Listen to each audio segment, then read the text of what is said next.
Olá pessoal, sejam muito bem-vindos à minha página. Eu sou o professor Carlos Jansen, sou fisiologista do exercício e hoje eu trouxe um tema extremamente polêmico para discutir com vocês, que é o aeróbio em jejum. Nós temos muito conteúdo na internet hoje sobre aeróbio em jejum, entretanto a maior parte desse conteúdo é composta por opiniões pessoais, experiências práticas, que vão ter sim a sua importância, mas que são cercadas de limitações. Então, se você quer saber o que a ciência diz sobre o aeróbio em jejum, me acompanhe até o final dessa aula. E não esqueça de se inscrever no meu canal, me acompanhar nas redes sociais, no Instagram, no Facebook, e assim eu garanto uma atualização científica semanal de altíssimo nível para você. Tudo bem? Então, vamos de fisiologia. Bom, pessoal, com objetivos didáticos, nossa aula foi organizada na forma de questionamentos. Então, nós responderemos: o aeróbio em jejum de fato aumenta a oxidação de lipídios durante o exercício? O quão importante é essa alteração? O aeróbio em jejum traz efeitos metabólicos positivos para o praticante? E, por fim, o aeróbio em jejum de fato potencializa emagrecimento? Então, vamos ver o que a ciência nos diz sobre essas três indagações. Vamos lá. Para responder à primeira pergunta, eu trouxe essa revisão sistemática da literatura com meta-análise, nosso mais alto nível de evidência, onde eles agrupam uma série de estudos e colocam em uma métrica comum. O que esse gráfico representa? Aqui na linha zero, nós teríamos, se os resultados estivessem aqui na linha zero, nós poderíamos dizer que não existiria diferença entre aeróbio em jejum e exercício em estado alimentado, considerando a oxidação de gordura. Com as métricas deslocadas para a direita, maior oxidação de gordura em estado alimentado, com métricas deslocadas para a esquerda, maior oxidação de gordura em estado de jejum. E nós podemos observar que a tendência central dessas métricas, ou as tendências centrais, estão deslocadas para a esquerda e representadas aqui por esse losango, mostrando que, de fato, quando você se exercita em condição de jejum, você aumenta a oxidação de gordura. Então, isso é uma verdade, não é uma falácia.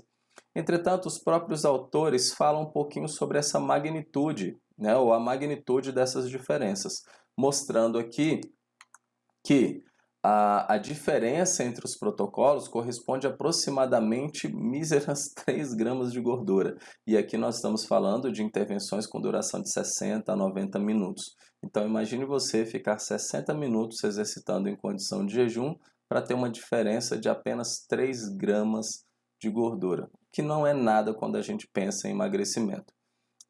Então me parece que orientar nossos beneficiários, nossos alunos a se exercitar em condição de jejum para aumentar a oxidação de gordura durante o exercício e assim potencializar um emagrecimento, me parece mais uma questão de fé do que uma abordagem científica. Bom, então o aeróbio em jejum não serve para nada? Não é bem assim. Então esse trabalho foi recentemente publicado, um estudo de revisão muito elegante, começa a sua elegância pelo título, achei bem interessante. O exercício seria melhor servido em um estômago vazio, traduzindo para o português algo nesse sentido. Então, de fato, o objetivo desses autores foi investigar o possível efeito metabólico do exercício realizado em condição de jejum. E eles trazem alguns dados que são bem interessantes. Por exemplo, os autores demonstram que a prática do aeróbio em jejum pode levar a uma redução do aporte calórico diário, ou seja, o indivíduo que faz o AEJ, ele vai ter uma tendência a ingerir menos calorias ao longo do dia, e o aumento da participação lipídica no metabolismo energético. Entretanto, é importante destacar uma limitação grave de alguns desses estudos, que é a ausência de correção pela omissão do café da manhã. O que seria isso? O indivíduo que treinou em condição de jejum, ao final do dia, ele teve uma ingestão calórica total menor. Mas essa ingestão menor foi provocada pelo aeróbio em jejum ou simplesmente é resultado da omissão do café da manhã? Ou seja, só o fato de pular o café da manhã já vai provocar um débito energético diário. Então, os autores precisam fazer essa correção em trabalhos futuros para que tenhamos informações mais robustas nesse sentido. E em relação ao aumento da participação lipídica, estatisticamente nós já sabemos que isso acontece. O próximo passo agora é demonstrar o quão significante isso vai ser para o emagrecimento, por exemplo. Outro ponto aí para o aeróbio em jejum é o aumento do potencial oxidativo muscular. É um fato, o aeróbio em jejum parece aumentar a densidade mitocondrial e aumentar enzimas envolvidas, a atividade, né, número e atividade de enzimas envolvidas no metabolismo aeróbio, então isso é um fato. O aeróbio em jejum pode melhorar o perfil lipídico pós-exercício, já temos dados mostrando que quando o indivíduo se exercita em condição de jejum, ele tem uma redução mais expressiva dos níveis de triglicerídeos plasmáticos, então talvez seja uma abordagem interessante para quem precise de uma melhora do perfil lipídico. Aumenta a captação muscular de glicose, temos trabalhos mostrando que o aeróbio em jejum aumenta a expressão gênica do GLUT4, que é o transportador de glicose no músculo. E por fim, o aeróbio em jejum a longo prazo parece aumentar o conteúdo muscular de glicogênio, que talvez seja interessante para o indivíduo, para um corredor, por exemplo, para um maratonista que precisa de um bom conteúdo de glicogênio muscular para suprir a demanda energética durante a prova. Então, em resumo, é um fato cientificamente comprovado. O exercício físico realizado aeróbio, né, realizado em condição de jejum, ele pode melhorar o perfil metabólico do praticante. E em relação ao emagrecimento, o que a ciência nos diz? O aeróbio em jejum potencializa ou não a redução da gordura corporal? Vamos lá. Então, trouxe aqui esse primeiro trabalho, publicado em 2014, onde os autores submeteram 2 grupos de mulheres obesas a exercício aeróbio de intensidade moderada 3 vezes por semana. Um grupo se exercitava em jejum e outro em estado alimentado. Ao final da intervenção, o que eles observaram? Do lado de cá, nós temos os marcadores pré e pós-intervenção no grupo jejum, pré e pós-intervenção no grupo que se exercitou em estado alimentado. E o que nós podemos observar aqui? O grupo que treinou em jejum teve redução da massa corporal e do índice de massa corporal ao final da intervenção, e o grupo que se exercitou em estado alimentado também teve essa redução. O ponto-chave é que não houve diferença estatisticamente significativa entre os 2 grupos, ou seja, o grupo que se exercitou em estado alimentado teve uma alteração na composição corporal de mesma magnitude comparado ao grupo que se exercitou em estado de jejum. Então, os autores concluem que quando o indivíduo faz uma dieta adequada, uma dieta hipocalórica, ele vai ter essa redução da gordura corporal, independente se treina em jejum ou estado alimentado, colocando ainda que treinar em jejum pode ser uma opção para aqueles que tenham preferência, que se sintam melhor nessa condição, tudo bem?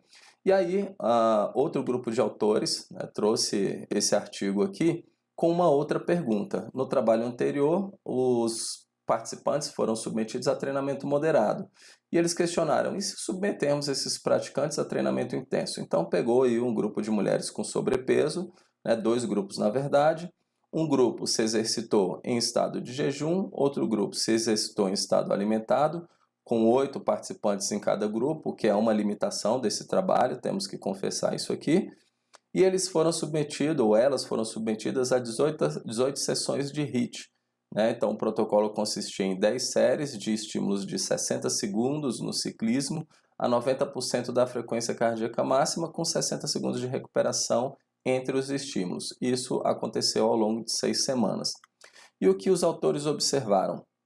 Que o treinamento intervalado de alta intensidade foi eficiente para melhorar a composição corporal dessas participantes, melhorando também a capacidade oxidativa muscular, reforçando os achados que eu apresentei no slide anterior. Entretanto, sem diferença nenhuma entre os 2 protocolos, ou seja, o exercício favoreceu a alteração na composição corporal, independente se o indivíduo treinou em jejum ou estado alimentado.